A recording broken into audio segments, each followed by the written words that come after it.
Bismillahirrahmanirrahim. Assalamualaikum warahmatullahi wabarakatuh.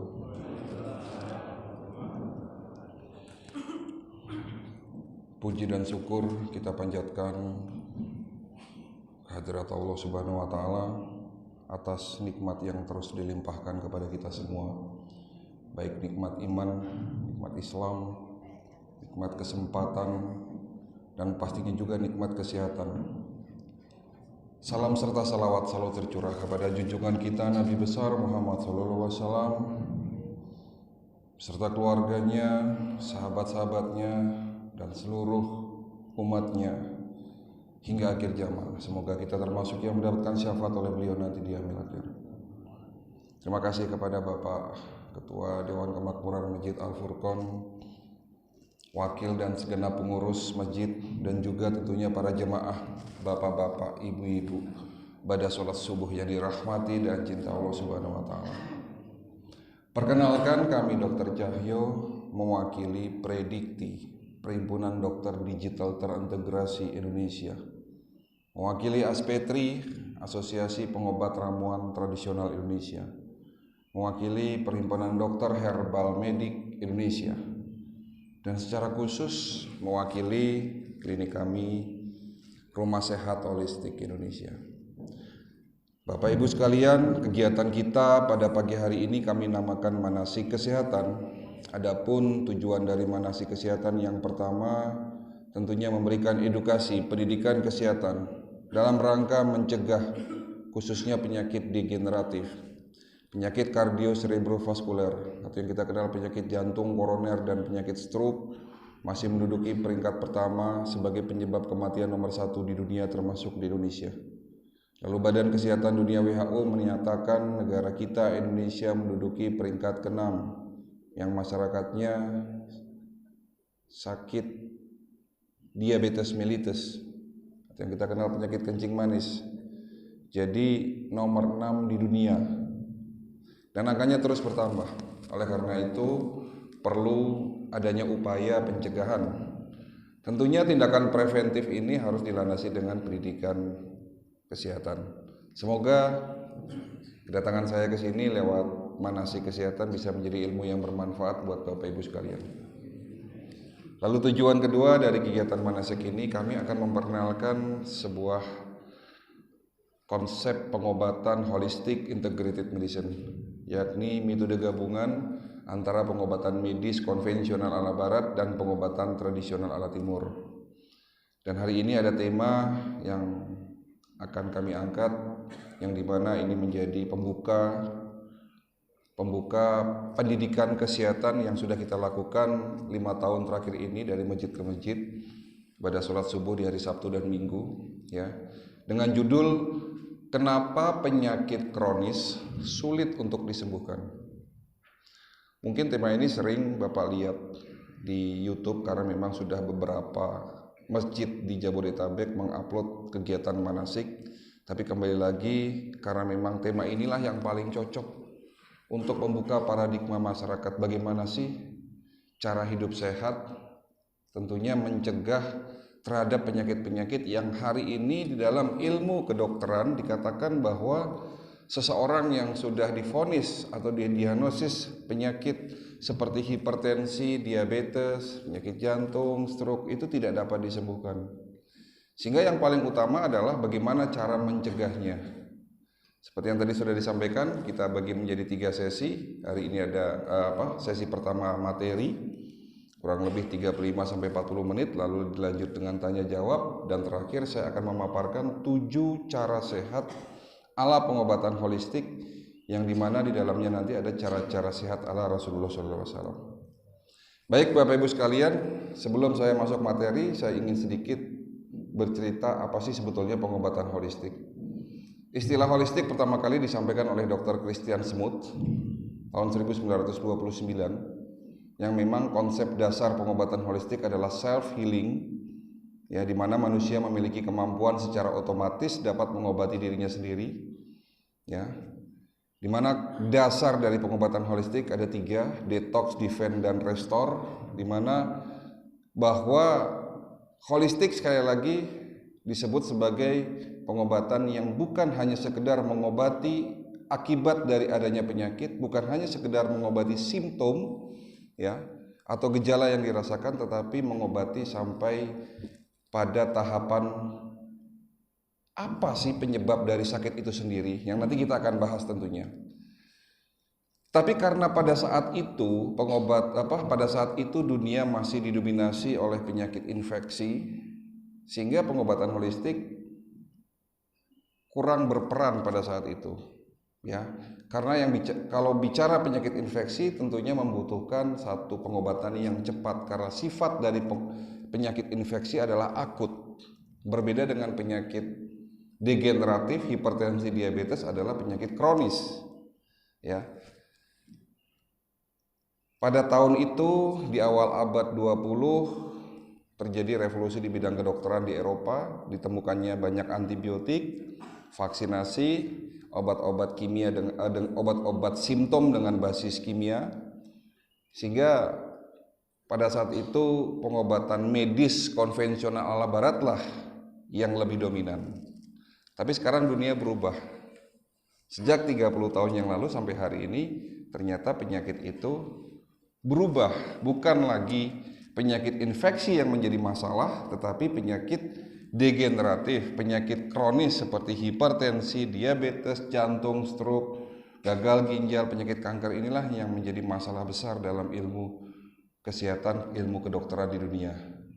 Di dalam ilmu kedokteran medis konvensional dikatakan bahwa penyakit tersebut tidak dapat disembuhkan, sehingga terjadi kebuntuan di dalam pengobatannya. Dan pasien dipaksa harus minum obat seumur hidup, betul? Ya. Tetapi seperti apa yang sudah disampaikan oleh Rasulullah SAW dalam salah satu hadisnya yang berbunyi, li kulli dain dawaun. Setiap penyakit pasti ada obatnya. Sehingga di sini para dokter mencari tahu, para ahli ilmuwan di bidang kedokteran mencari tahu bagaimana mengobati penyakit tersebut sampai sembuh tuntas tanpa minum obat. Ya. Lalu digabungkan pengobatan medis dan pengobatan tradisional. Pengobatan medis tentunya ada nilai positif, ada negatifnya, ada yang baik-baik dan ada yang kurang baik. Begitu juga pengobatan tradisional. Ada yang baik, ada yang tidak baik. Yang baik-baik diambil, yang tidak baik dibuang, ya, lalu didukung dengan teknologi. Jadi holistik berada di tengah-tengah, menggabungkan, mengkawinkan antara metode medis dan pengobatan tradisional.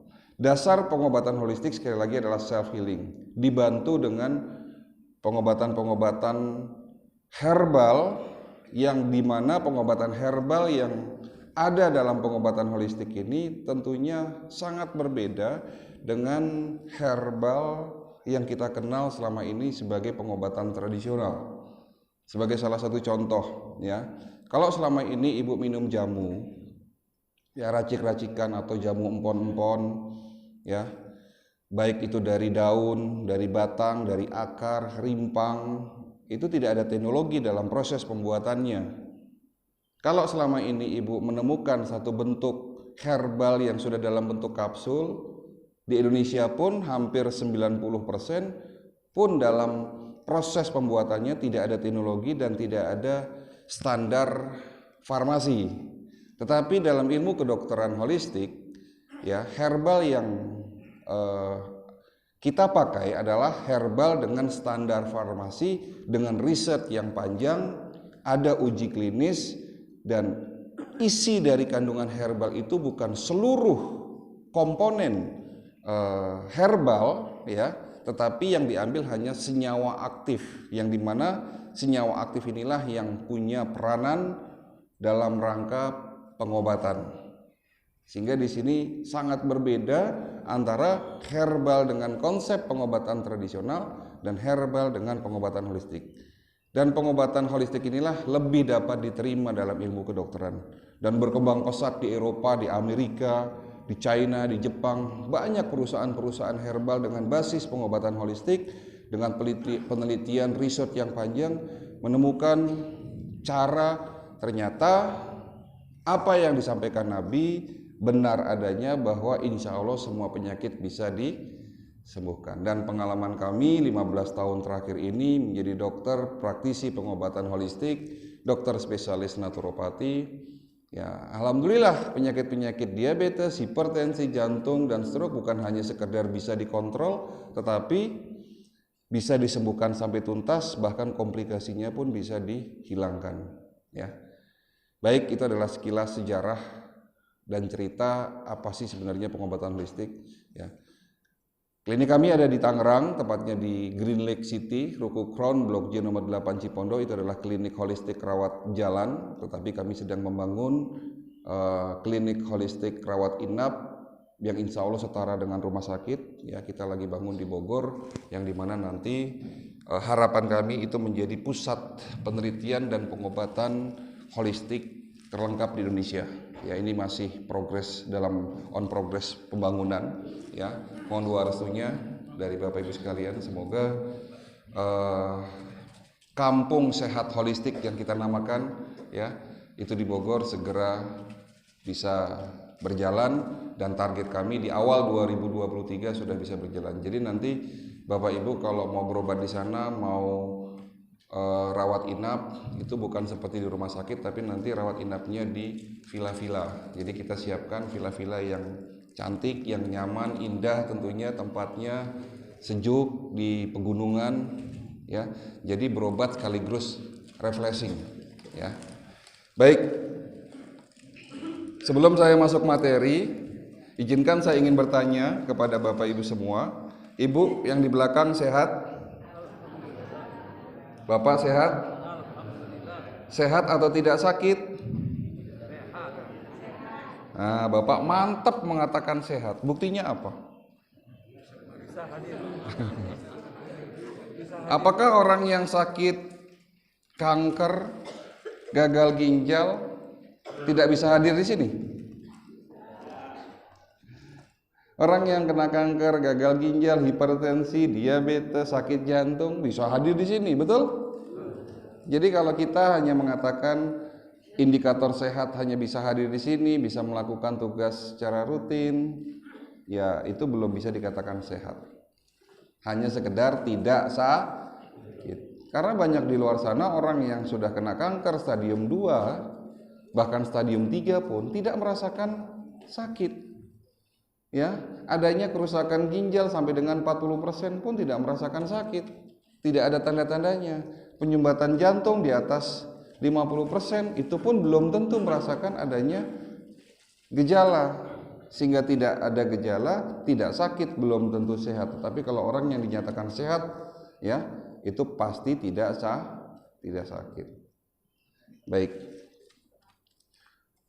Hari ini temanya menarik. Kenapa penyakit kronis sulit disembuhkan? Sulit ini bukan berarti tidak dapat disembuhkan. Ya, saya mengakui bahwa dalam rangka mengobati penyakit diabetes, hipertensi, jantung, stroke tidak mudah. Tapi bukan berarti impossible, bukan berarti mustahil. Bukan berarti tidak mungkin disembuhkan, bisa disembuhkan. Lalu apa yang menyebabkan penyakit tersebut sulit disembuhkan? Ada 3 jawaban. Yang pertama, karena gaya hidup kita yang salah. Penyakit kronis ini berhubungan erat dengan gaya hidup. Gaya hidup yang salah ini seperti apa contohnya? Ya, pola makan, istirahat, olahraga, pikiran. Ini hal-hal yang menyebabkan penyakit kita bertambah parah. Gitu. Sementara Nabi kita, Nabi Muhammad SAW sudah mengajarkan umatnya, mengajarkan kepada kita bagaimana cara hidup sehat. Betul?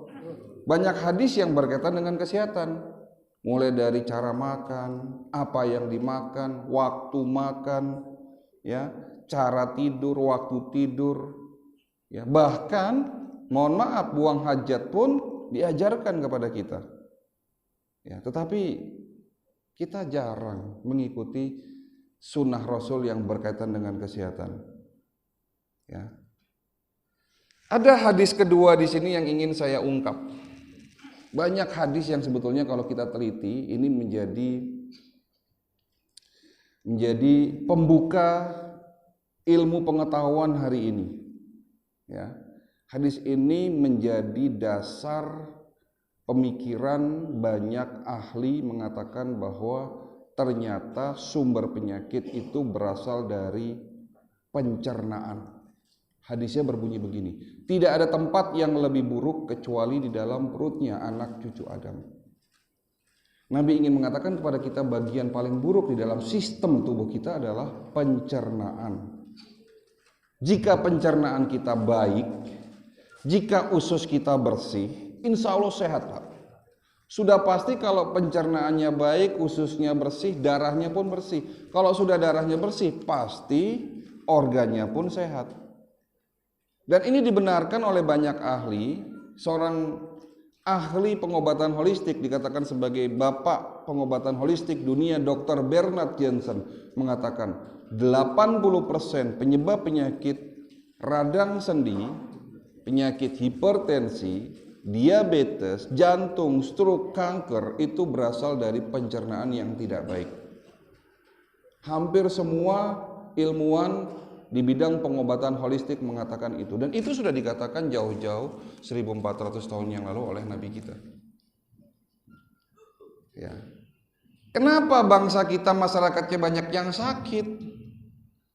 Ya, sejak 20 tahun yang lalu setelah saya lulus menjadi dokter, setiap hari pasien yang datang ke klinik kalau tidak hipertensi, diabetes, jantung, stroke. Dari 10 pasien yang datang ke klinik, 7 diantaranya kalau tidak diabetes, hipertensi. Dan angkanya terus bertambah. Apa buktinya banyak orang sakit di Indonesia? Rumah sakit ramai. Klinik 24 jam menjamur di Indonesia. Sejak kami lulus dulu, kawan-kawan kami satu angkatan paling suka praktek itu ke Bekasi, Pak. Kami dulu ada di Semarang, lulusan Fakultas Kedokteran Universitas Islam Sultan Agung Semarang. Tapi setelah lulus rata-rata hijrahnya ke Bekasi. Di klinik 24 jam Bekasi itu rame di sini. Ya bahkan ada satu kawan kami punya klinik 24 jam di Bekasi itu sampai 7, Pak. Kenapa bisa begitu? Ya karena banyak orang sakit. Nggak mungkin ya klinik menjamur, rumah sakit menjamur kalau tidak ada pasiennya, toh. Sementara coba kita lihat di Tanah Suci, di Mekah, di Madinah, jarang rumah sakit. Kalaupun ada sepi. Apalagi klinik 24 jam tidak ada di sana. Sulit mencari klinik 24 jam. Praktek dokter swasta di rumah itu tidak ada. Rata-rata mereka prakteknya di rumah sakit, itu pun sepi, betul. Kenapa bisa ada perbedaan yang sangat mencolok sementara sama-sama muslim, sementara masyarakat Indonesia ini 90% adalah muslim? Kenapa bisa begitu? Karena pola makan bangsa kita ini sudah tidak baik, Pak. Terus terang tidak baik saya katakan. Ayo kita buktikan saja, tunjuk tangan, jujur. Siapa di antara ibu-ibu di rumah yang tidak punya mie instan? Tunjuk tangan. Yang tidak punya mie instan hanya satu orang, tunjuk tangan. Itu pun mungkin stoknya habis kali. Betul, Pak? Siapa di antara bapak ibu di sini yang di rumahnya tidak punya mie instan? Ada enggak? Pertanyaan kedua, siapa di antara bapak ibu di sini yang dalam waktu 1 minggu tidak makan goreng-gorengan? Setiap hari makan goreng-gorengan, sarapan, makan siang, makan malam, selalu digoreng. Nanti akan saya bahas ya apa bahaya dari kebanyakan makan goreng-gorengan. Pertanyaan ketiga, siapa di antara bapak ibu di sini yang setiap hari makan minimal 3 jenis buah-buahan? Ada enggak? Oke, kita akan sedikit bahas mengenai kenapa kok kita bisa sakit. Dok, dulu saya sehat, makan apa aja enggak ada masalah, tapi sekarang salah makan dikit kolesterol naik, asam urat naik, hipertensi sekarang menanti saya gitu loh. Salah makan tensinya naik kan gitu. Kenapa bisa seperti itu? Ayo kita bahas. Tubuh manusia terdiri dari 3 unsur, mind, body, and soul. Kita punya pikiran, kita punya jasmani, body, dan kita punya rohani. Itulah yang membedakan antara manusia dengan makhluk lain. Sampai di sini jelas? Secara jasmani, body kita, bagian terkecil namanya apa, Pak? Bagian terkecil tubuh makhluk hidup namanya apa? Sel. Jadi kalau ingin membuat tubuh kita sehat, ya buatlah sel kita sehat. Ya. Apa syarat sel sehat? Syarat sel sehat ya sel ini diberikan nutrisi yang baik, oksigen yang cukup, air yang cukup, itu makanan sel. Ya, kalau selnya rusak, ya lama-lama organnya jadi rusak karena tubuh manusia ini dibentuk oleh sel. Ada kurang lebih 500 sampai 800 triliun sel yang membentuk tubuh. Sel membentuk jaringan, kumpulan jaringan membentuk organ, beberapa organ membentuk sistem organ, dan di dalam tubuh kita ada 9 sistem yang membentuk yang namanya tubuh. Ya. Kalau sel organ pankreas, contohnya misalnya, terjadi kerusakan di sel organ pankreas, akan menyebabkan fungsi organ tersebut menurun sehingga muncul penyakit apa? Diabetes. Jika sel di pembuluh darahnya rusak sehingga terjadi aterosklerosis, kakunya pembuluh darah, penyakitnya hipertensi. Jika terjadinya penyumbatan pembuluh darah di otak sehingga terjadinya kerusakan sel saraf otak, stroke. Kerusakan sel terjadi di ginjal, gagal ginjal, dan seterusnya. Pertanyaannya, kalau begitu apa penyebab kerusakan sel? 80% penyebab kerusakan sel karena radikal bebas, Pak.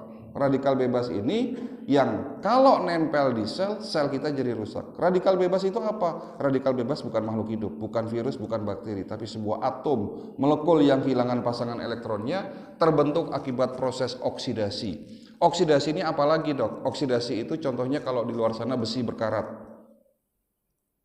Oksidasi terjadi dalam tubuh kita di saat kita beraktivitas, di saat kita bernafas, di saat kita bekerja, di saat saya berbicara. Itu menghasilkan oksidasi sehingga manusia tidak bisa menghindari oksidasi. Karena manusia dan makhluk hidup pada umumnya tidak bisa menghindari oksidasi, Allah sudah menyiapkan obatnya, obat paling utama, obat yang menjaga agar oksidasi ini tidak menyebabkan, tidak menjadikan terbentuknya radikal bebas, namanya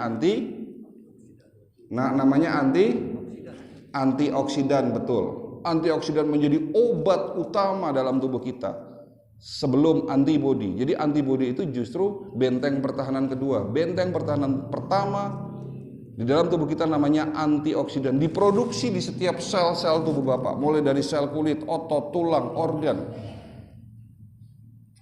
Namun setelah usia Bapak 40 tahun, produksinya menurun. Nah ini, makanya tadi pertanyaannya, Dok, dulu waktu masih muda, kenapa saya sehat tapi sekarang gampang sakit? Yaitu penyebab kita sakit, penyebab rusaknya organ, penyebab penurunnya fungsi-fungsi organ karena terjadinya oksidasi yang dimana obatnya, penawarnya sudah mulai menipis.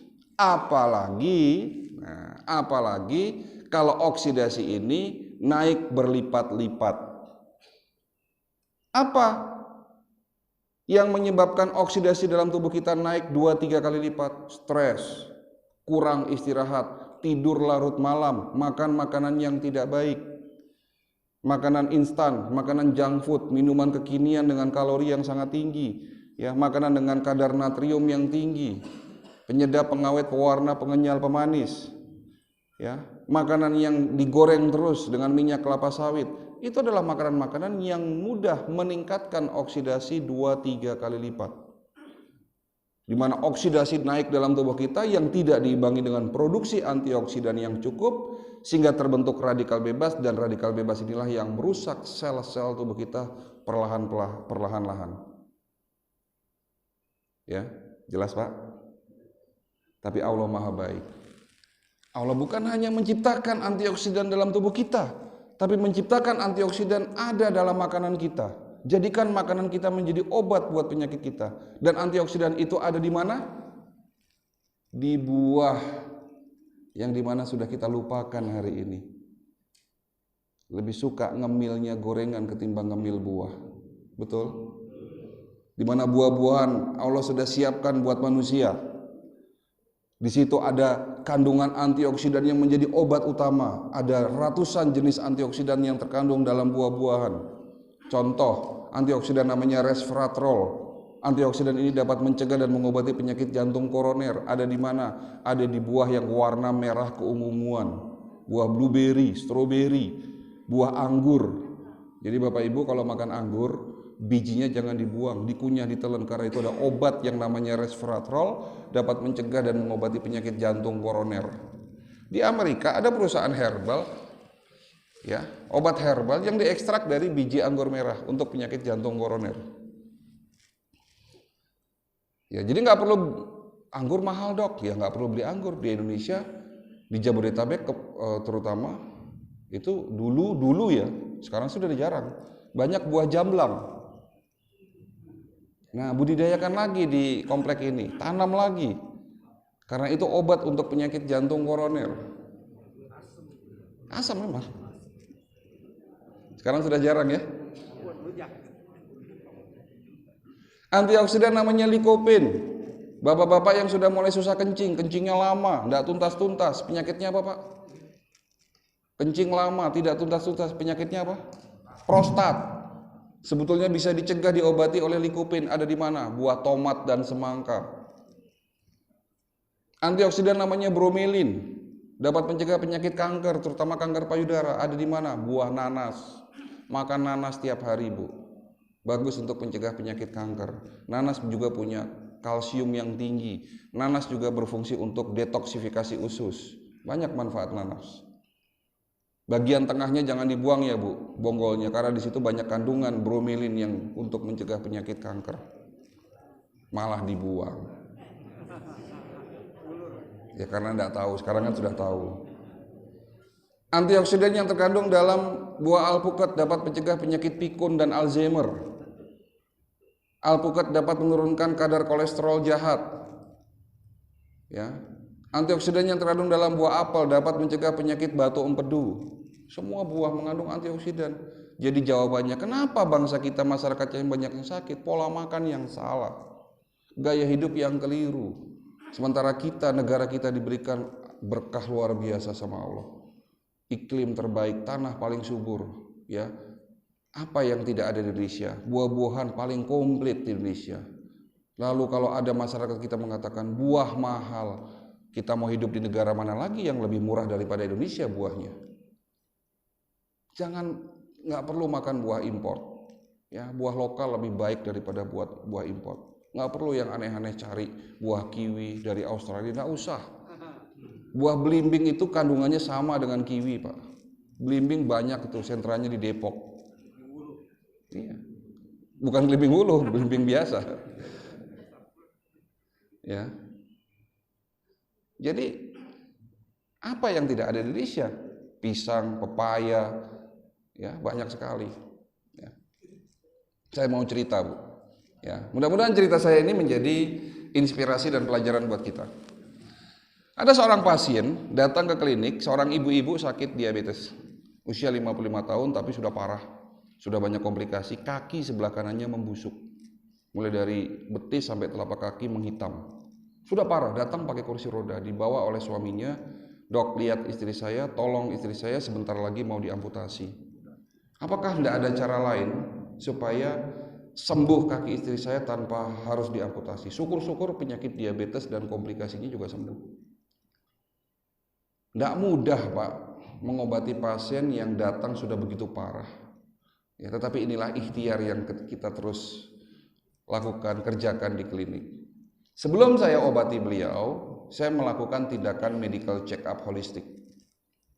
Apa bedanya medical check up holistik dengan medical check up standar di rumah sakit atau di laboratorium? Ada dua perbedaan besar. Yang pertama, kalau Bapak medical check up atau disebut sebagai general check up di laboratorium atau di rumah sakit, itu melalui rujukan seorang dokter, dokter akan memilih ya pemeriksaan apa saja yang cocok dengan keluhan Bapak. Contoh misalnya Bapak, dok, saya kok sakit pinggang, kencing saya kok terlihat berbusa. Dokter akan memilih pemeriksaan fungsi ginjal tentunya, periksa darah dan fungsi ginjal. Dok, saya nyeri dada, dokter akan merujuk Bapak untuk pemeriksaan jantung dan paru. Paling itu. Jadi kalau general check up, ya, kalaupun Bapak melakukan general check up rutin 1 tahun sekali dulu waktu Bapak masih aktif bekerja, itu pun tidak komplit. Sementara pengobatan holistik dengan standar medical check up holistik itu komplit Pak, saya katakan. Ya 80% lah, walaupun memang tidak 100%, tapi sudah 80% itu sudah sangat-sangat baik. Ya. Nah, itu perbedaan pertama. Perbedaan kedua, alat dan teknologinya berbeda. Ya, jadi alat dan teknologi untuk pemeriksaannya berbeda, tetapi tujuannya sama. Ya, kalau Bapak ingin mengetahui fungsi ginjal, fungsi hati, fungsi liver, fungsi jantung, fungsi darah, Bapak tentunya diambil darah, ya kurang lebih 70 cc, ya kurang lebih. Lalu diperiksa di laboratorium, hasilnya keluar. Ya. Tetapi dalam dunia kedokteran holistik, ya ada sebuah alat namanya Human Resonance Magnetic Analyzer. Ini alat dengan teknologi kuantum, tanpa harus diambil darah Bapak. Alat ini mampu mendeteksi 250 parameter fungsional organ. Fungsi otak, fungsi jantung, ginjal, ketahuan semua. Bentuknya angka. Akurasinya cukup tinggi, 90%. Ya, alat ini saya temukan waktu kami masih belajar di Beijing. Saya pernah belajar di Beijing dan kota Ankou, Cina, di mana saya menemukan alat tersebut di sana. Saya bawa ke Indonesia, tapi yang sampai hari ini sudah generasi yang ketiga atau keempat, saya lupa, ya sudah lebih dari 12 tahun, itu sudah kita upgrade terus. Dan kita pakai untuk pemeriksaan seluruh pasien-pasien kami, termasuk ibu tadi yang sudah sakit parah. Hasilnya apa? Ada pasokan darah yang kurang di otak. Jadi alat ini mampu mendeteksi adanya kelainan di otak, ya, entah itu tumor, adakah sumbatan, pasokan darah yang kurang. Jadi ada penyumbatan pembuluh darah di otak sehingga tentunya terjadinya kekurangan oksigen dan nutrisi di otak. Terjadinya pembengkakan jantung dan adanya penyumbatan koroner. Fungsi ginjal menurun sampai dengan 40%, pankreasnya rusak, seluruh peredaran darah dan sistem saraf di kakinya terganggu. Ya, tentunya ini sudah terjadi komplikasi yang namanya neuropati sindrom. Itu akibat dari diabetes yang sudah lama. Karena memang beliau sakit diabetes sejak usia 40 tahun. Dan kelebihan dari alat ini dapat mengukur kadar oksidasi dalam tubuh manusia. Sehingga kita tahu bahwa ini terjadinya oksidasi yang berlebihan dan terbentuknya radikal bebas. Ya, saya katakan ini pasti penyakitnya sudah lama karena oksidasinya sudah sangat-sangat tinggi dan dibenarkan oleh suaminya. Benar, Dok. Ya, ini hubungannya dengan gaya hidup beliau yang salah. Sejak muda istri saya ini tidurnya larut malam, Dok. Di atas jam 12 baru tidur. Ya, nggak ngapain? Ya, kalau nggak baca main handphone, Dok. Istri saya sejak muda makannya ngawur, Dok. Goreng-gorengan tiap hari, ya, nggak suka minum air putih, makan malam, ya sudah. Hal-hal seperti itulah yang menyebabkan pada akhirnya beliau sakit. Ya, diawali dengan diabetes dan pada akhirnya komplikasi terjadi di mana-mana. Lalu apa yang harus dilakukan? Ya mau nggak mau, suka nggak suka, ya harus dirubah gaya hidupnya. Itu menjadi pengobatan utama. Karena kalau sudah dirubah, sudah 50% sembuh. Baru kita kuatkan dengan saya berikan resep herbal, ya, yang fungsinya untuk membersihkan tubuh beliau dari racun yang namanya radikal bebas. Kita turunkan oksidasi dengan cara memberikan dosis antioksidan yang tinggi, lalu kita kuatkan antibodi dan kita berikan herbal dengan teknologi stem cell dan beberapa teknologi yang dimana dapat terbentuknya regenerasi sel lebih cepat. Alhamdulillah di bulan ke-8 beliau sembuh. Kakinya mulus lagi, komplikasinya sembuh, penyakit diabetesnya terkontrol. Kemarin datang lagi, sudah sehat, seger gitu lah, udah bisa ngomong, udah ceria. Memang sudah berkali-kali setiap bulan datang ke klinik selama 8 bulan ini, ya. Setelah sembuh suaminya bilang lagi, "Dok, kebiasaan lama istri saya ini muncul lagi setelah sembuh." Apa itu? Suka jalan-jalan ke mall lagi, Dok, sekarang. Itu adalah salah satu cerita dari banyak kasus cerita. Jadi kenapa penyakit kronis sulit disembuhkan? Gaya hidup yang salah. Yang kedua, semakin menarik ini. Kenapa penyakit kronis sulit disembuhkan? Pengobatan yang keliru, Pak. Saya tegas katakan pengobatan keliru. Ya, untuk menjelaskan poin 2 ini saya ingin bercerita 3 kasus lagi. Kasus pertama datang seorang ibu-ibu usia 59 tahun. "Dok, pinggang saya sakit." Ada yang sakit pinggang? Kalau sakit pinggang kira-kira penyebabnya apa, Pak? Kurang minum, berarti hubungannya dengan apa? Ginjal. Lalu kita berpikir, ada gangguan ginjal. Ibu ini pun berpikir seperti itu. Berangkat ke dokter ahli ginjal, diperiksa ginjalnya normal, Pak. Lalu berpikir apa lagi? Oh, mungkin saraf kejepit. Betul? Berarti ke dokter mana? Ahli saraf. Berangkat ke dokter ahli saraf, diperiksa, di foto ronsen tulang belakangnya, tidak ada penyakit saraf kejepit. Belum ketemu penyakitnya. Karena belum ketemu penyakitnya, ibu ini dengan terpaksa minum obat pereda nyeri, analgesik. Bukan begitu?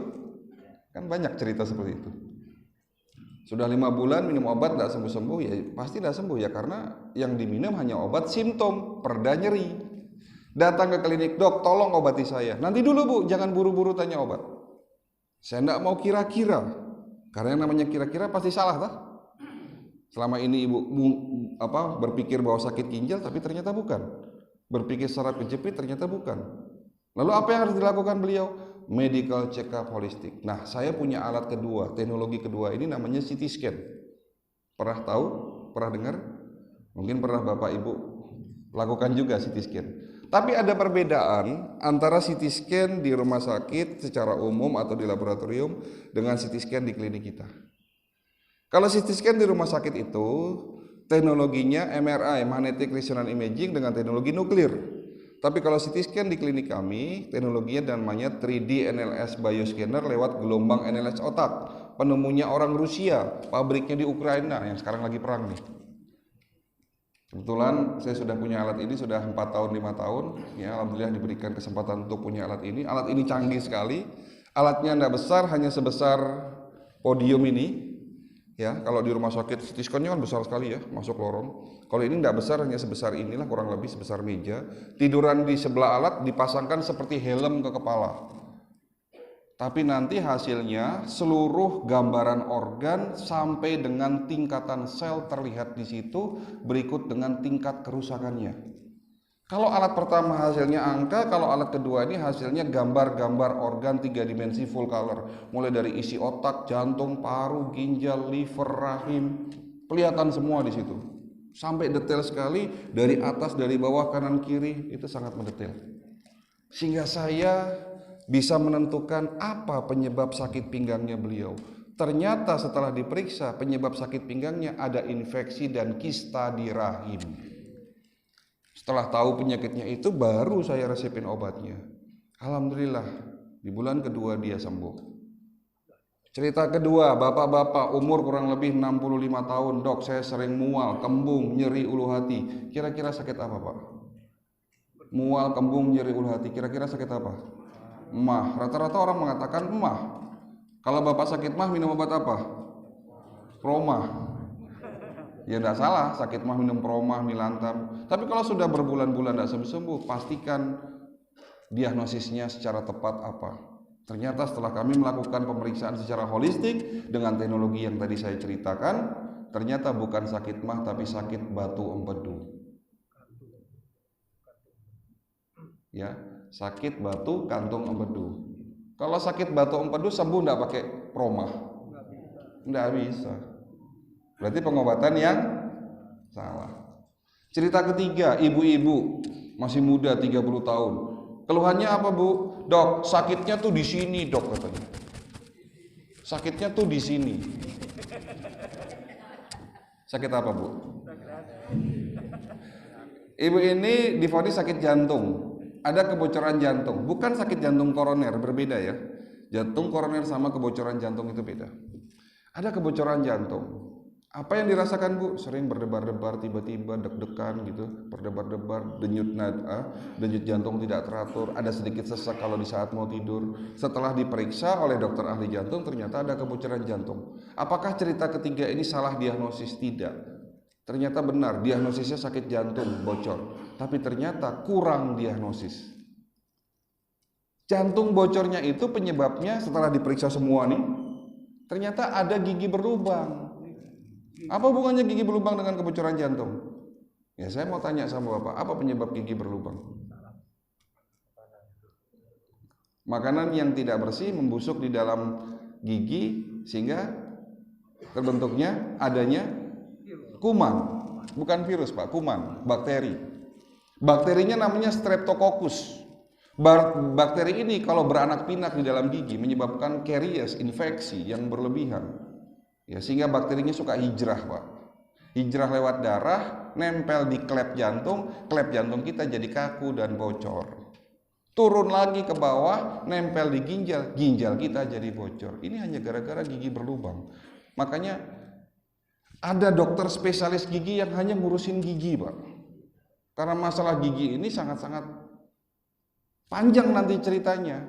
Gigi, mulut adalah salah satu bagian dari sistem pencernaan. Jadi pencernaan ini nggak hanya hubungannya dengan lambung, bukan hanya usus halus, bukan hanya usus besar, tapi mulai dari mulut, gigi, ya. Lalu di sini ada kerongkongan. Itu merupakan sistem pencernaan. Jadi kalau gigi kita sudah tidak bagus, sudah mulai bolong, apalagi sering sakit gigi, hati-hati. Jangan sampai nanti kumannya hijrah ke jantung. Kalau kumannya hijrah ke jantung, jantungnya pasti bocor itu. Berarti yang diobati apanya? Ya dua-duanya. Giginya diobati, ya jantungnya juga diobati. Giginya saya rujuk ke dokter ahli gigi karena saya tidak bisa untuk ngurusin giginya. Tapi jantungnya, darahnya saya obati. Kan gitu. Itulah pengobatan holistik. Jadi mengobati penyebab sakit, bukan mengobati akibat. Pertanyaan lagi. Yang bisa jawab pertanyaan saya kasih hadiah. Yang bisa benar ya, saya kasih hadiah. Hadiahnya minta apa, Bu? Jangan bilang umroh loh. Saya kasih hadiah medical check up gratis buat satu orang yang mampu menjawab pertanyaan saya dengan benar dan tepat. Tunjuk tangan ya. Apa penyebab penyakit asam urat? Yang pernah dengar dan nonton acara Sejadah siapa? Sejadah di SCTV. Sehat jadi ibadah. Ada saya, Ustadz Solmed Ceng Abdel. Nggak pernah nonton kayaknya. Setiap hari jam 7 sampai jam 8 pagi. Nggak populer saya di sini. Silakan, Pak.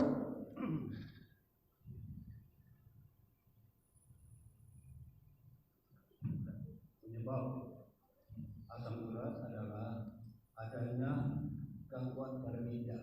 Gangguan pada ginjal. Bapak taunya dari mana? Taunya dari mana?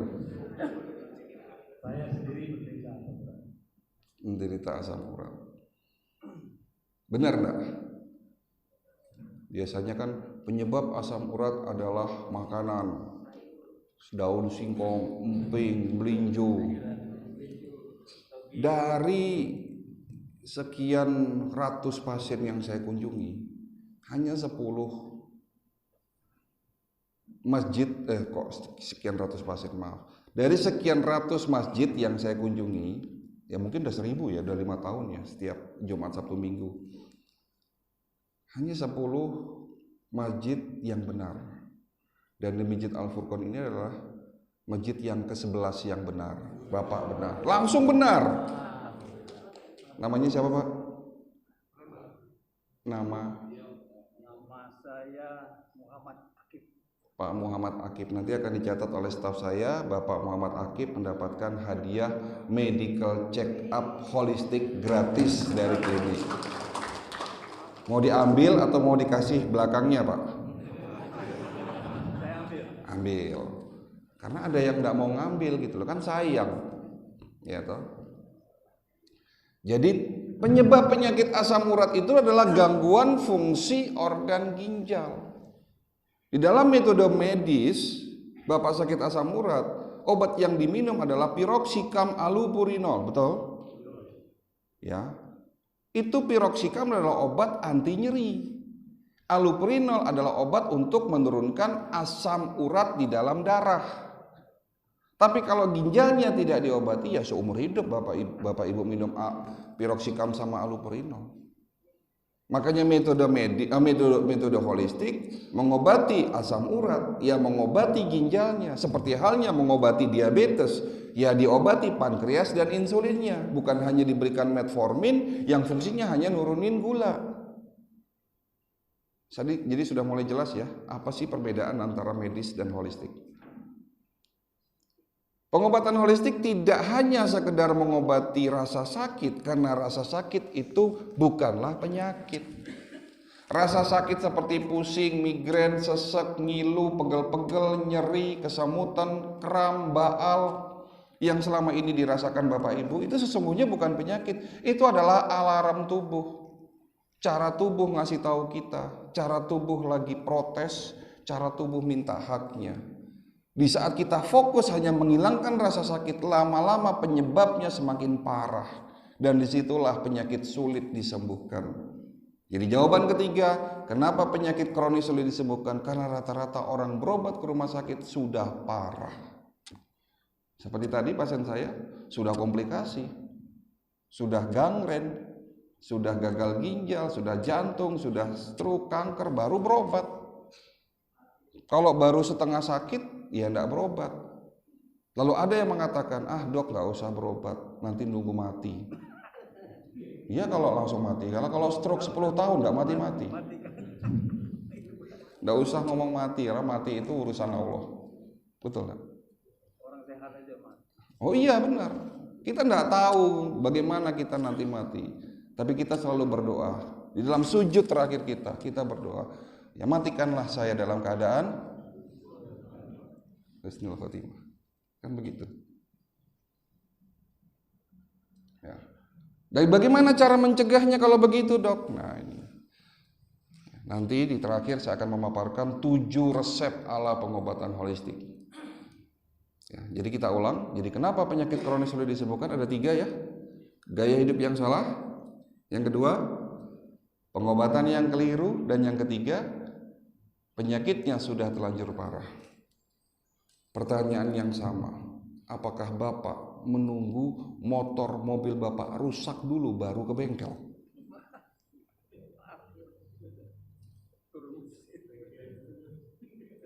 Kita lebih sayang sama motor kita. Kita servis rutin, ganti oli rutin, tune up rutin tanpa nunggu rusak, betul? Kalau Bapak nunggu rusak dulu, ya jangan-jangan baru datang ke bengkel sudah suruh turun mesin. Mahal biayanya, betul? Lama perbaikannya. Begitu juga tubuh kita. Apakah nunggu stroke dulu? Apakah nunggu gagal ginjal dulu? Jantung koroner, kanker? Pertanyaannya sama sebetulnya, ya. Inilah pentingan pendidikan kesehatan. Andai kata pemerintah Indonesia lebih aware terhadap masyarakatnya, bukan hanya sekedar preventif yang sekedar lips. Preventif ini apa sesungguhnya? Ya, tindakan preventifnya apa? Ya, pemerintah ini hanya memperhatikan apa kuratifnya. Buktinya apa? Memperbanyak rumah sakit, memperbanyak industri farmasi di bidang obat-obat kimia. Ya, mendatangkan obat-obat kimia dari luar. Sementara Eropa, Amerika sudah jarang dokter-dokter sana meresepkan obat kimia. Kimia boleh, Pak. Saya tidak melarang Bapak minum obat metformin, obat-obat diabetes, obat hipertensi, amlodipin, allopurinol dan seterusnya. Itu tidak apa-apa. Tetapi yang paling penting mencegah itu seperti apa? Bagaimana cara mencegahnya? Menurut Bapak bagaimana? Pendidikan kesehatan secara berkelanjutan. Masukkan pendidikan kesehatan ini mulai dari tingkat SD, SMP, SMA. Betul-betul dimasukkan dalam kurikulum. Sehingga anak kita nanti akan paham bagaimana cara hidup sehat. Coba nanti Bapak pulang ke rumah, tanya cucu Bapak, ajak ke mall, suruh milih Kentucky Fried Chicken atau makanan tradisional. Milih mana mereka? Kentucky Fried Chicken. Karena apa? Kurangnya pendidikan kesehatan. Bangsa ini akan besar ya kalau dikuatkan 2 pilar, pendidikan dan kesehatannya. Ya. Baik Bapak Ibu sekalian, sampai di sini ada pertanyaan, kita buka sesi tanya jawab, silahkan. Ya, tapi saya batasi karena mengingat waktu. Silahkan.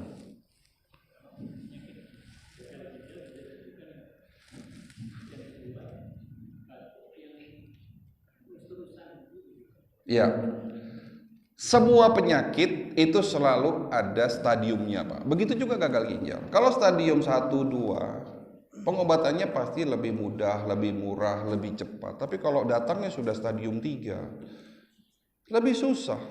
Apalagi stadium terminal, stadium 4. Jadi yang namanya gagal ginjal, penyakit jantung, liver, kanker, itu selalu ada stadiumnya.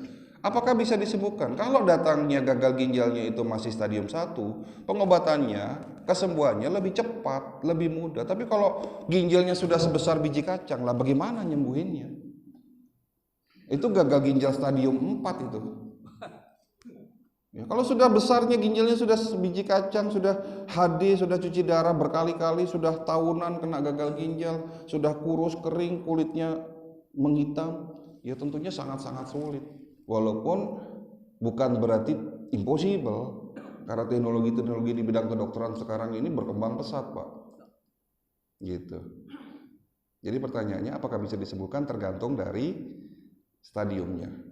Ya. Terus pertanyaan kedua tadi apa, Pak?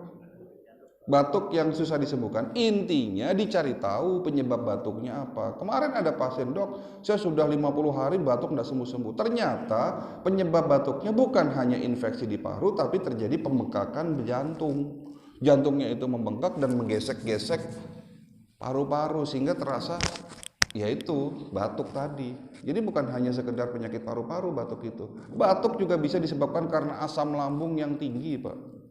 Jadi macam-macam penyebab batuk. Batuk juga bisa disebabkan karena adanya kanker paru. Tergantung. Ya.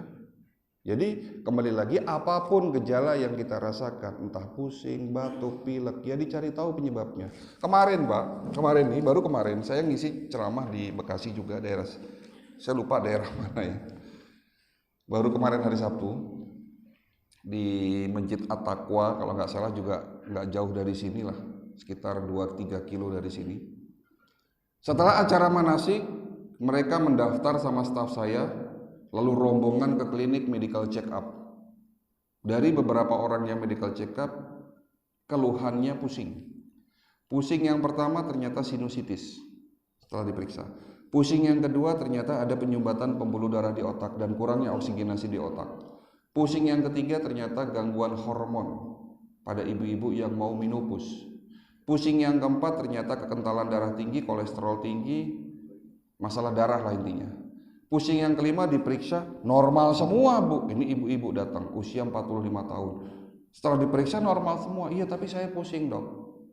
Pusingnya kalau tanggal tua katanya. Jadi treatment atau pengobatan yang kita berikan itu bukan mengobati rasa sakit, tetapi mencari tahu penyebab sakit dengan teknologi yang kita punya, di mana saya tahu bahwa ternyata penyebab batuk Bapak seperti apa, pusingnya penyebabnya apa, baru saya obati. Jadi saya ingat ada hadis lagi yang berbunyi begini, Pak. Jika kamu sakit, kata Nabi, jika kamu sakit maka berobatlah kamu, dan jika obatnya tepat sesuai penyakitnya, insya Allah akan sembuh. Tentunya sembuhnya ini seizin Allah. Bahasa tepat ini kan nggak bisa kira-kira. Dok, saya kesemutan, kira-kira obatnya apa? Yo nanti kira-kira obatnya ya kira-kira sembuhnya kapan. Gitu. Betul? Sehingga apapun keluhan Bapak Ibu, kalau Ibu bertanya hari ini kepada saya, jawabannya pasti kira-kira. Sehingga sudah lakukan medical check up. Mau, Pak? Mau, Bu? Mau nggak medical check up? Dok, takut ketahuan penyakitnya, Dok. Saya tahu apa yang Bapak Ibu pikirkan. Jangan takut untuk melakukan medical check up. Lebih baik tahu secara dini daripada terlambat. Dok, mahal biayanya. Iya. Sehat itu mahal. Sakit jauh lebih mahal. Kan begitu. Nggak ada sehat yang murah. Sama halnya kita tune up, ganti oli, ya kan mengeluarkan uang. Terkadang 100.000 ini bisa menjadi mahal, tapi 100 juta bisa menjadi murah. 100.000 akan mahal bagi orang sehat, hanya sekedar beli suplemen. Tapi 100 juta akan menjadi murah bagi orang yang mereka sakit kanker, sakit jantung koroner, sakit gagal ginjal. Betul, Pak? Ya, oke gitu. Ada pertanyaan lain? Ya, silakan. Ya, nanti setelah ini Bapak. Silakan. Untuk ini Dok, pencegahan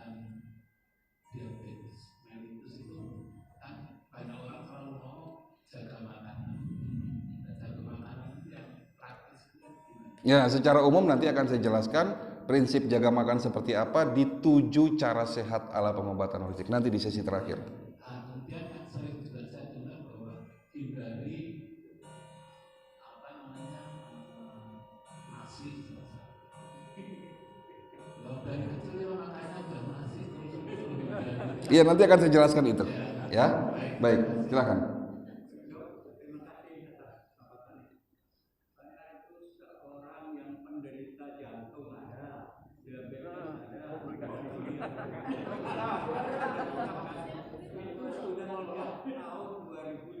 Iya. Iya. Iya. Mau dikurangi atau disembuhkan? Sebetulnya simpel pertanyaannya. Pertanyaan Bapak rubah, Dok, bagaimana cara menyembuhkan penyakit saya tanpa dengan tuntas tanpa obat? Jangan hanya dikurangi. Loh, kok dikurangi toh? Iya, caranya beralihlah dari pengobatan medis ke pengobatan holistik. Karena holistik itu gabungan antara medis dan tradisional. Yang tidak ada di medis kita lengkapi dengan pengobatan tradisional. Yang tidak ada di tradisional kita lengkapi dengan pengobatan medis. Yang tentunya pengobatan medis ini tidak bertentangan dengan prinsip-prinsip dasar ilmu kedokteran yang didukung dengan teknologi. Jadi kalau di luar sana ada dokter yang mengatakan hati-hati minum herbal karena dapat merusak ginjal, itu benar untuk herbal dengan metode tradisional, tapi kalau dengan metode holistik tidak berlaku lagi. Karena tentunya herbal dengan pengobatan holistik itu risetnya panjang, penelitiannya panjang, ada uji klinis. Yang diambil ada senyawa aktif, zat-zat yang berbahaya itu sudah dihilangkan dari unsur-unsur yang terkandung dalam herbal tersebut. Kalau dokter di luar sana mengatakan herbal itu lama prosesnya, masyarakat mengatakan minum herbal itu lama prosesnya, juga salah. Pengobatan holistik sudah menjawab itu semua. Ya, bahkan ada herbal yang lebih cepat daripada obat kimia. Bapak minum herbal sekarang 10 menit diperiksa gula darahnya bisa turun. Tapi kalau hanya sekedar menurunkan gula darah memang mudah. Yang paling benar adalah memperbaiki sampai dengan tingkatan sel di organ pankreas dan insulinnya. Itu memang butuh waktu. Gitu. Jadi kalau Bapak sakit diabetes, jantung dan terjadi komplikasi lain, ya satu yang Bapak lakukan, datang ke pengobatan holistik, lakukan medical check up holistik, nanti seorang dokter di sana akan memberikan metode saran pengobatan yang tepat. Gitu. Saya undang Bapak datang ke klinik. Ya, jadi kalau bicara penyakit diabetes ini tidak gampang. Kalau ngomongin di sini dari A sampai Z nggak selesai Pak, nanti sampai sore Pak. Normal. Ya normal kalau Bapak minum obat. Coba enggak minum obat? Itu normal karena yang diperiksa hanya gula darah, asam urat, kolesterol. Coba diperiksa ginjalnya secara dalam. Coba diperiksa livernya. Coba diperiksa jantungnya lebih mendetail lagi. Apakah normal? Apakah selama setiap bulan Bapak periksa sampai ke ginjalnya, dalam ginjalnya, bagian glomerulusnya, bagian nefronnya, jantungnya, klep kanan, klep kiri, jantung sebelah atas, pembuluh darah dilihat semua gitu? Kan enggak. Jadi pertanyaan besar, normal seperti apa yang dimaksud? Apakah hanya sekedar normal, gula darahnya normal, kolesterolnya normal? Enggak jadi patokan itu sehat. Karena Bapak masih minum obat. Coba Bapak enggak minum obat 3 hari saja, lalu diperiksa. Jangankan 3 hari, 1 hari aja enggak minum obat. Naik semua itu pasti, betul enggak? Apakah itu dikatakan sehat? Betul Pak? Ayolah kita berpikir. Ya, jelas ya? Oke. Terakhir mungkin dari ibu-ibu, silakan.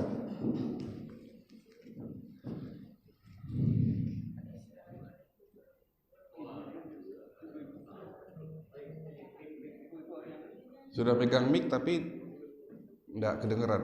Ini mungkin pakai mic ini, ya.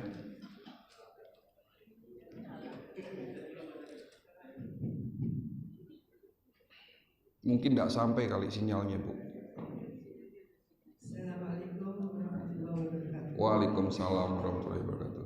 Terima kasih atas kunjungan Bapak Dokter, sehingga pada hari ini kita semua mengetahui informasi yang sangat bermanfaat. Yang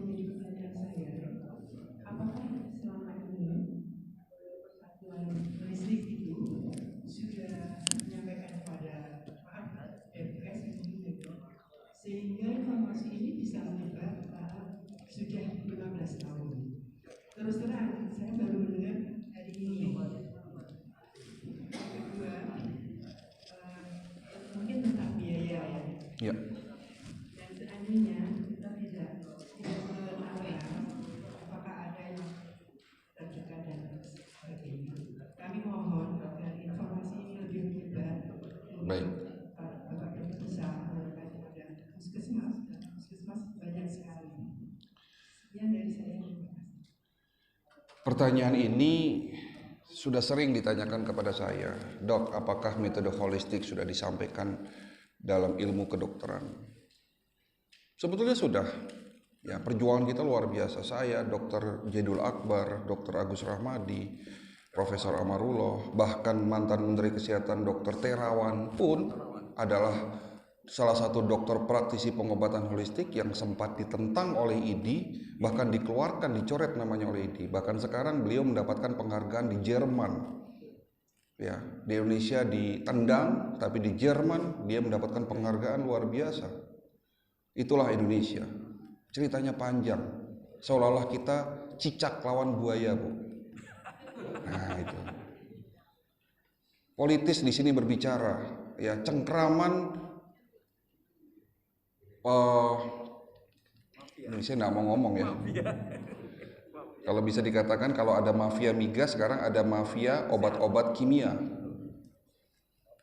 Industri farmasi obat-obatan kimia di Indonesia luar biasa. Ya. Seorang dokter di luar sana yang mohon maaf kata mendapatkan penghasilan salah satunya dari pabrik-pabrik obat kimia. Ya. Dan dia tidak mempelajari pengobatan holistik secara benar, pasti akan mengatakan hati-hati minum jamu. Padahal itu tidak 100% benar. Jamu seperti apa? Herbal seperti apa? Saya kemarin didatangi seorang pasien suami istri yang beliau ini mantan dubes kedutaan besar di Eropa, 20 tahun keliling Eropa. Dua-duanya, Pak. Selama 20 tahun beliau dapat fasilitas berobat. Beliau cerita sama saya dan beliau cukup kaget. Waktu saya di Eropa, kalau saya sakit, dokter di sana nggak pernah kasih yang namanya amlodipin. Saya sakit hipertensi, Dok. Suami saya sakit diabetes, nggak pernah yang namanya metformin.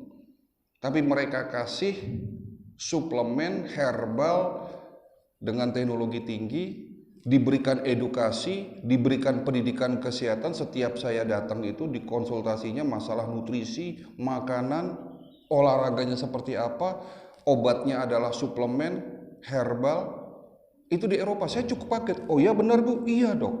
Balik ke sini nggak ditanya tensi saya tinggi, amlodipin 20 mg 3 kali sehari. Lihat, Dok, obat saya 1 tas kresek. Kaget saya. Nah, itulah perbedaan besar. Jadi kalau ditanya, sulit jawabnya, Bu. Takut salah ya. Nanti rekaman ini bisa sampai ke IDI, saya ditegur. Gitu. Nah, kita sudah sering tentunya. Orang-orang Dinkes sudah sering dengar ceramah saya. Dengar ceramahnya Dr. Jedul Akbar, betul nggak? Pastilah. Tapi alhamdulillah sekarang sudah mulai ada yang namanya Predikti, Perhimpunan Dokter Digital Terintegrasi Indonesia, di mana adalah salah satu perhimpunan di bawah IDI ya kedokteran, di mana dokter-dokter tersebut ya mulai dari dokter spesialis ya umum, dokter spesialis sampai dengan dokter praktisi pengobatan holistik, dokter spesialis naturopati, di situ ada semua. Dan saya juga menjadi salah satu pengurus Predikti yang untuk pengobatan holistiknya. Lalu pertanyaan kedua, berapa biaya medical check up? Apakah ada yang dekat, Dok? Insya Allah kita akan beri fasilitas. Ya, kita memang tidak ada di Bekasi. Semua nanti sementara ini ada di Tangerang. Nanti kalau sudah klinik pusat di Bogor, semua berpusat di Bogor. Apakah jauh? Tergantung kebutuhan. Ada seorang bapak ibu suami istri berobat dari Papua naik kapal 5 hari jauh-jauh ke klinik saya. karena sudah sakit parah. Ada seorang ibu-ibu kena kanker stadium 3, berobat jauh-jauh dari Aceh. Lalu kalau ada yang mengatakan Bekasi, Tangerang jauh, ya tergantung dari Gimana? Tapi insya Allah Bu, saya akan berikan fasilitas itu nanti terakhir. Saya akan memaparkan berapa biayanya dan fasilitas apa yang nanti kita bisa berikan buat jemaah di sini. Ya, baik. Terakhir dari saya, ini adalah kesimpulan terakhir. Di sini adalah materi terakhir yang paling penting. Jangan pulang dulu karena di sini nanti saya akan kasih hadiah buat Bapak Ibu sekalian yang mendengarkan ceramah saya sampai selesai. Belum terakhir dok. Kita selalu mendengar hadis Nabi yang mengatakan bahwa beliau makan ketika lapar, berhenti makan sebelum kenyang. Ini hubungannya. Ya, nanti kita akan bahas itu, ya. Kita langsung itu juga nanti ada jawaban dari itu semua. 7 cara sehat ala pengobatan holistik. Catat ya Bu. Catat Mbak. Kalau misalnya enggak dicatat, silahkan nanti buka YouTube, ketik manasik kesehatan karena di situ juga banyak masjid-masjid yang sudah mengupload saya. Nanti bisa Ibu di rumah juga ketik YouTube, buka YouTube, ketik Sejadah SCTV. Di situ banyak materi kesehatan yang saya angkat, ya. 1. Jaga makan. Jadi langkah pertama jaga makan. Tadi ada pertanyaan juga, bagaimana cara jaga makan yang benar? Cara jaga makan yang benar itu ada beberapa. Yang pertama, makan jangan berlebihan. Ada dalam Al-Quran, betul tak? Ada dalam hadis Nabi. Beliau tadi tanya, apakah benar? Makan di saat lapar, berhenti makan sebelum kenyang. Itu adalah hadis Nabi. Itu bukan hadis. Itu bukan hadis Pak. Ya, itu pepatah kuno di Eropa.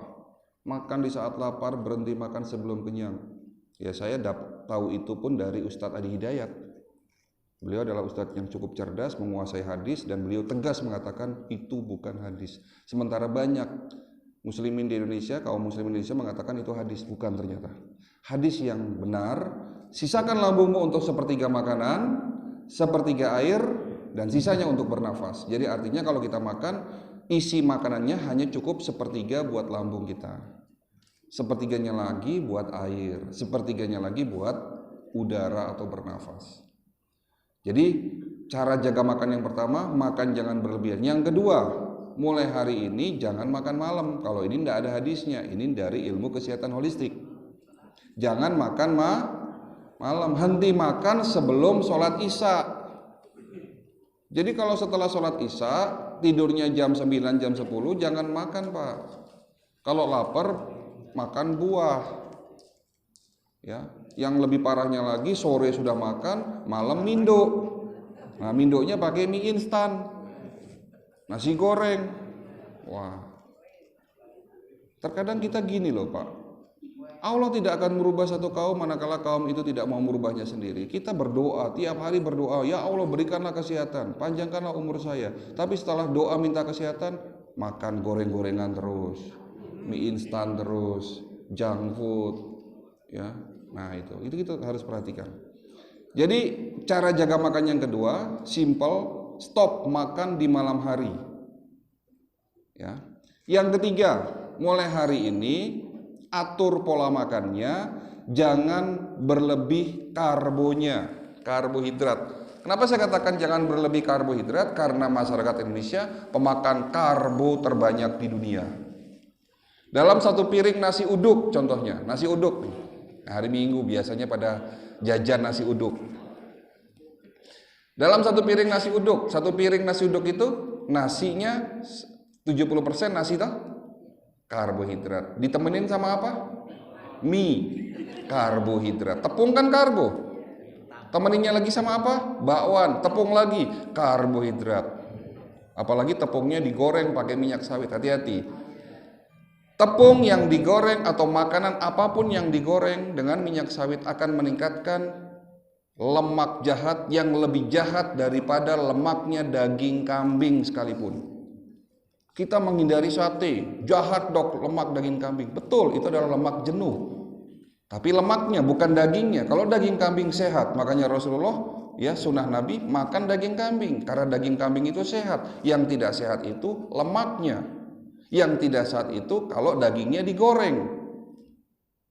Karena apa? Daging, ikan, bakwan, apapun yang digoreng dengan minyak kelapa sawit itu akan menaikkan lemak yang lebih jahat daripada lemak jenuh, namanya trans fat. Trans fatnya itu akan naik dan menyebabkan pengerasan pembuluh darah di otak, di jantung, dan di ginjal. Jadi makan goreng-gorengan lebih jahat daripada makan sate kambing. Ya, tolong diperhatikan. Satu piring nasi uduk, nasinya karbo, mie-nya karbo, temennya lagi bakwan karbohidrat, temennya lagi kerupuk karbohidrat. Mana proteinnya? Bapak Ibu tolong perhatikan, yang usia sudah di atas 60 tahun, jangan kebanyakan makan karbohidrat. Perhatikan proteinnya. Sekalipun Bapak tidak makan karbo, Bapak tidak akan pernah sakit, Pak. Karena sesungguhnya karbo itu fungsinya hanya untuk energi, kalori, tetapi fungsi karbo sebetulnya bisa digantikan oleh protein, tapi fungsi protein tidak bisa digantikan oleh karbo. Bapak tidak makan karbo seumur hidup tidak akan sakit, tapi kalau Bapak seminggu saja tidak makan protein, Bapak pasti sakit.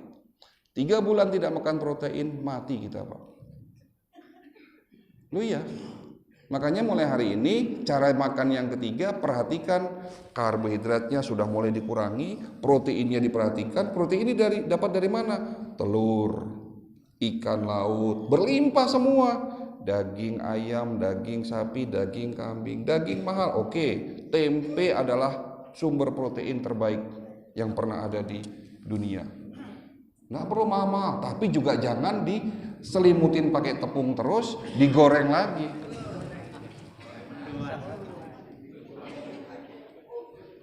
Dokter Cahyo kok ngelarang makan ini dan itu? Saya tidak ngelarang, hidup ini harus balance. Apakah Dokter Cahyo tidak makan goreng-gorengan? Saya makan goreng-gorengan, tapi tidak tiap hari, mungkin sebulan hanya 2-3 kali. Di saat saya makan goreng-gorengan, saya perbanyak makan buah. Karena di saat saya makan goreng-gorengan, saya tahu bahwa di situ nanti oksidasi akan naik. Saya balance dengan antioksidan yang ada di buah-buahan. Jadi kalau Bapak mau makan nasi, goreng-gorengan di situ, sebelum itu makan buah.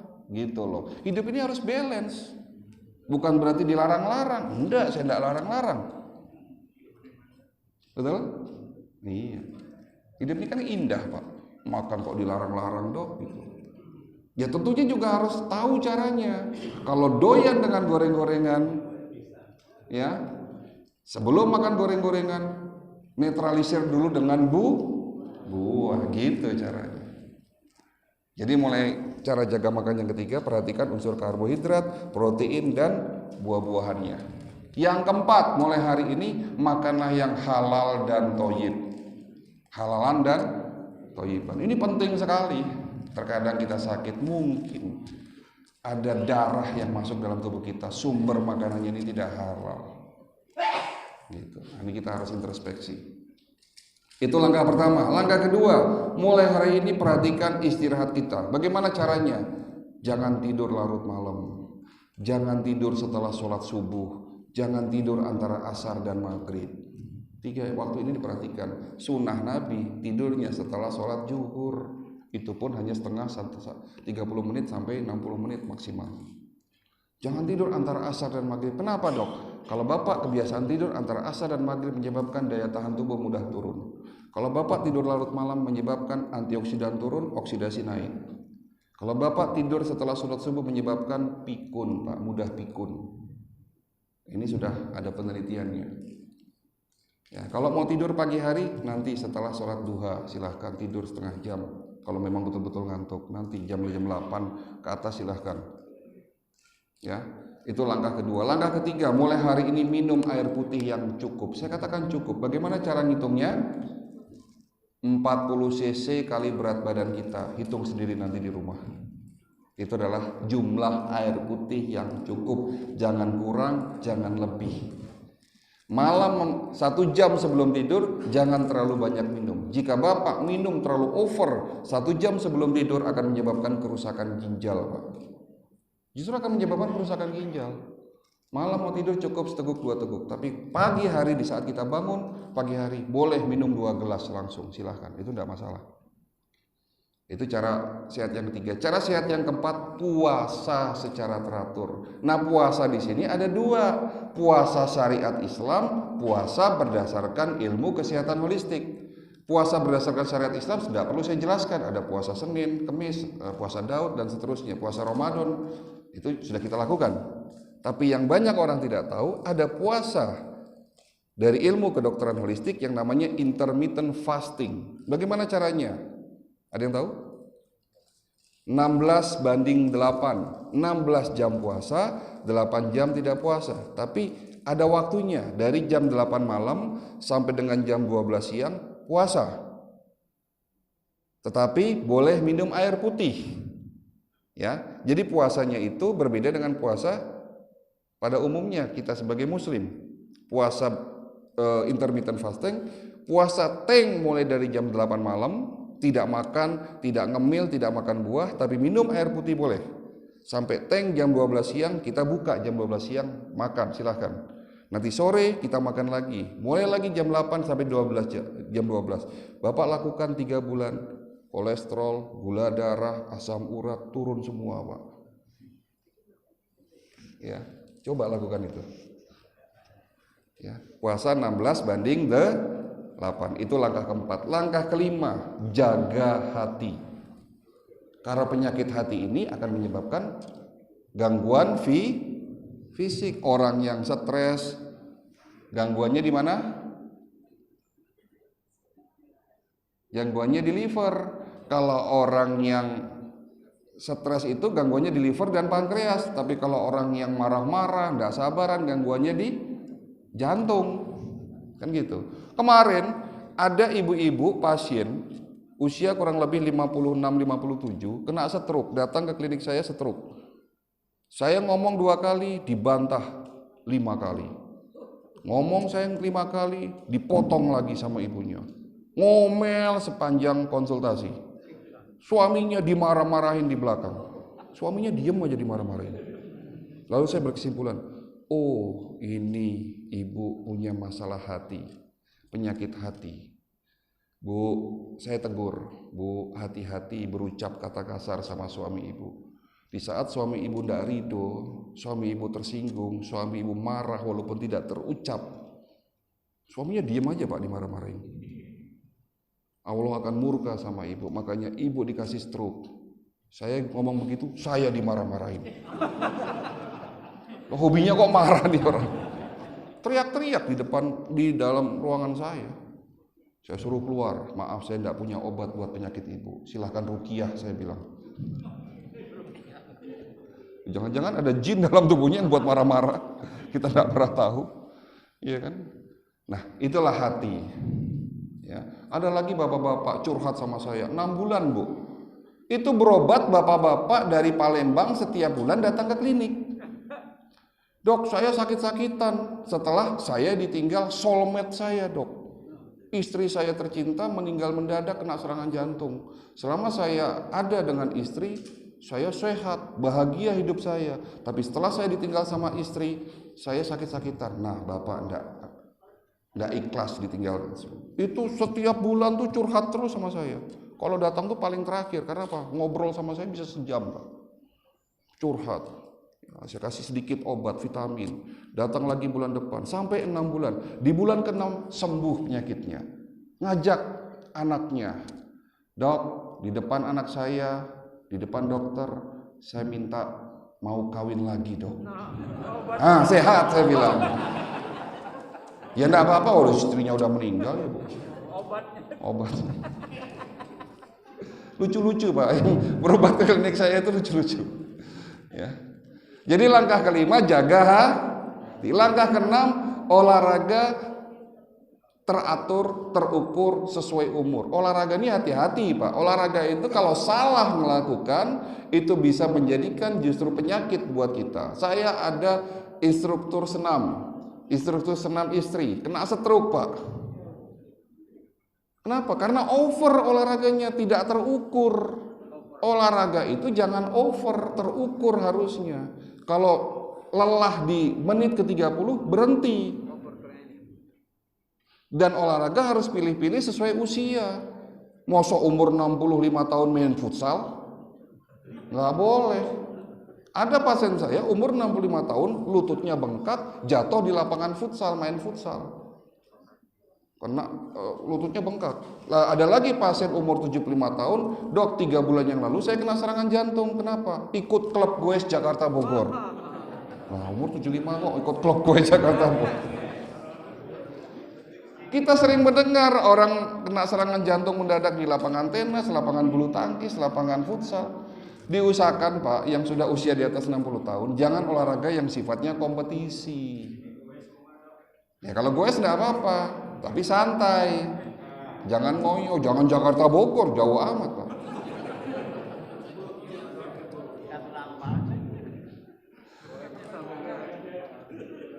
Ya. Jadi langkah ke-6, olahraga teratur, terukur sesuai umur. Langkah terakhir, langkah ke-7, medical check up sebelum sakit. Jadi kegiatan manasik kesehatan bukan hanya sekedar memberikan teori, bukan hanya memberikan ilmu, tapi lebih dari itu prakteknya apa dok? Prakteknya 7 langkah ini dijalankan. Dan langkah ke-7 adalah di mana kita melakukan medical check up secara rutin 1 tahun sekali. Dengan metode holistik inilah yang nanti akan menjadi nuansa baru dalam ilmu kedokteran, di mana Bapak akan memahami sebetulnya Bapak ini betul-betul sehat atau setengah sehat atau sudah sakit. Sehingga di situ kita bisa melakukan tindakan yang tepat. Mau Bapak Ibu, terakhir saya bertanya, mau medical check up? Mau. Nah Bapak mau karena gratis. Bapak dapat free ya, alhamdulillah. Biaya medical check up komplit di rumah sakit memang tidak murah. Kemarin saya coba-coba ngetes sebagai contoh aja. Saya periksa 15 pemeriksaan di Prodia. Hanya 15 item Pak. Itu biayanya 1,5 juta Pak. Karena saya dokter, saya dikasih diskon jadi 1 juta. Apa saja yang diperiksa? Ya, hanya periksa darah. Asam urat, gula darah, fungsi ginjal, fungsi liver. Itu hanya kurang lebih 25 lah, 20 sampai 25 item, saya lupa. Ini ada 250 pemeriksaan, 250 item, seluruh organ di scan. Kalau itu dilakukan semua di rumah sakit, berapa biaya yang harus dikeluarkan? Rata-rata yang dikeluarkan kalau di rumah sakit, itu biayanya sampai 30 juta. Kalau 30 juta lebih baik umroh Pak tiap tahun Pak, nggak usah medical check up. Betul ini? Iya. Nah, ini ada medical check up holistik di klinik, kebetulan di klinik kami, itu biayanya terjangkau. Berapa? 1.750.000.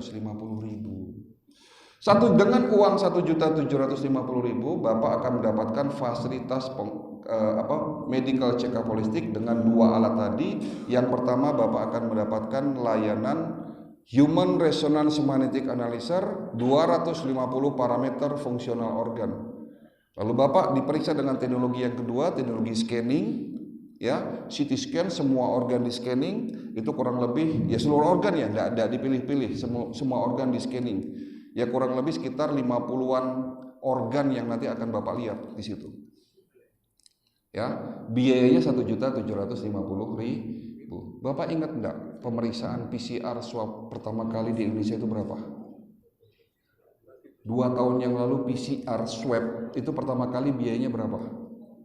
2,5 juta, hanya positif, negatif.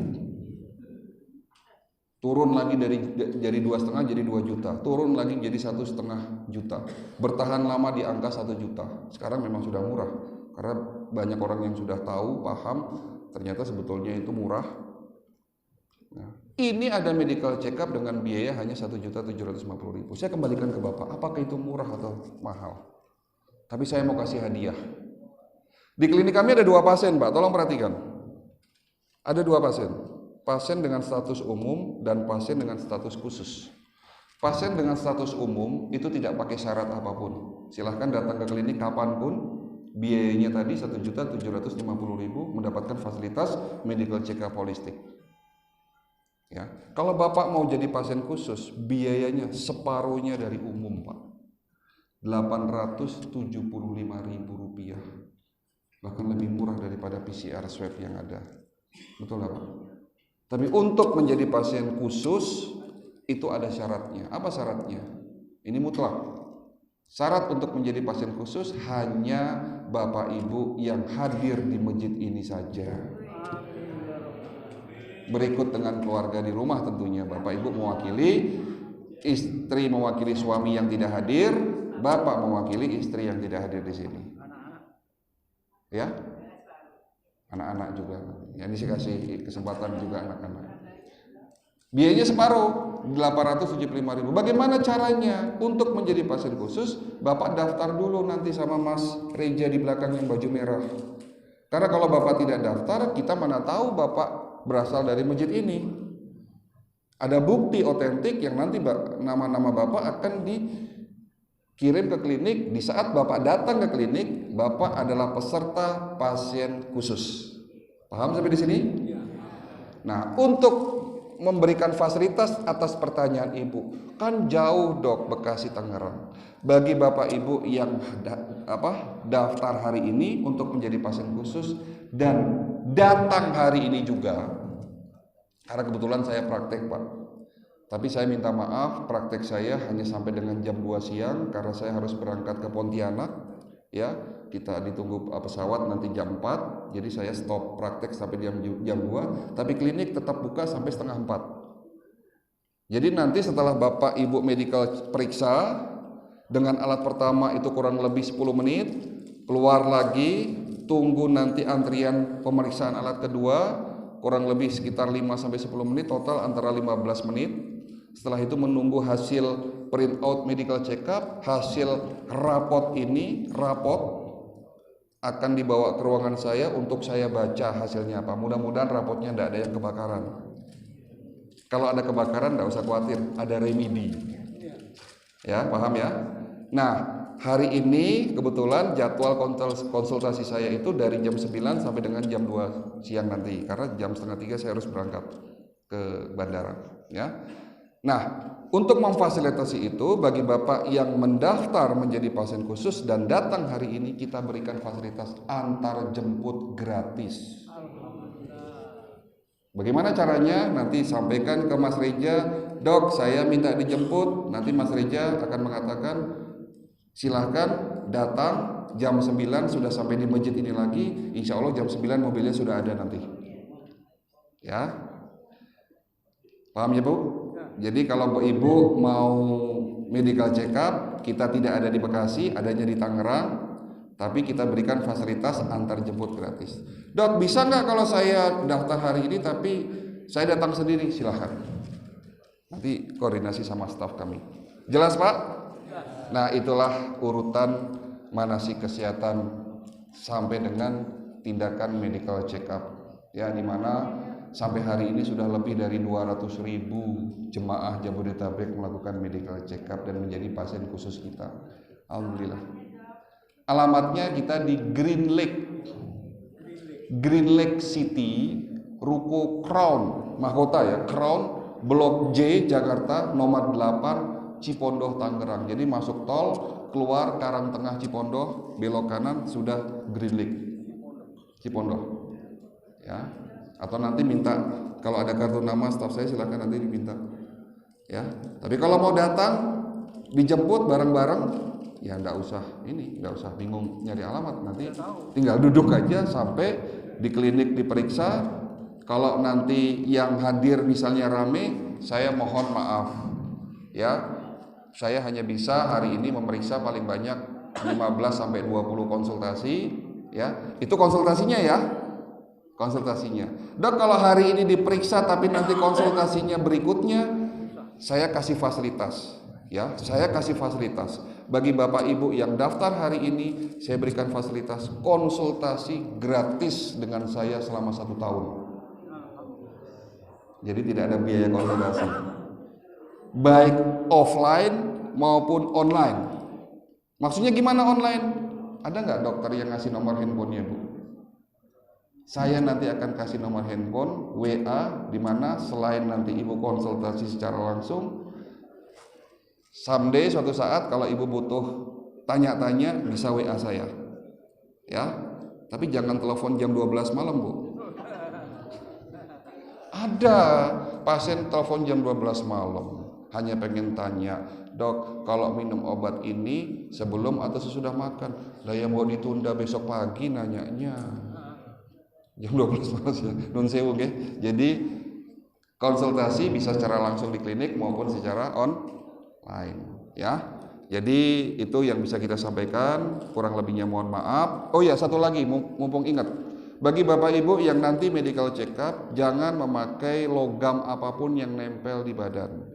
Cincin, kalung, gelang, giwang dilepas semua di rumah. Nanti kalau lepasnya di klinik, repot, susah, hilang, kita tidak tanggung jawab. Kita sudah sampaikan di sini. Ke klinik cukup pakai pakaian longgar, karena nanti di sana pemeriksaannya tidak buka-buka baju. Nanti ada alat-alat yang ditempelkan ke badan. Jangan takut, tidak sakit dan waktunya cepat. Dan satu lagi, terakhir saya kasih hadiah lagi. Nanti di sana hari ini saya akan berikan buku gratis. Buku ini kebetulan saya sendiri yang nulis. Buku ini tidak dijual di toko buku. Saya berikan gratis buat Bapak Ibu. Judulnya Mind, Body, and Soul. Itu adalah buku petunjuk pengobatan holistik. Jelas ya Pak? Baik, terima kasih dari saya. Sekali lagi mohon maaf. Akhirul kata, wabillahi taufiq wal hidayah. Wassalamualaikum warahmatullahi wabarakatuh.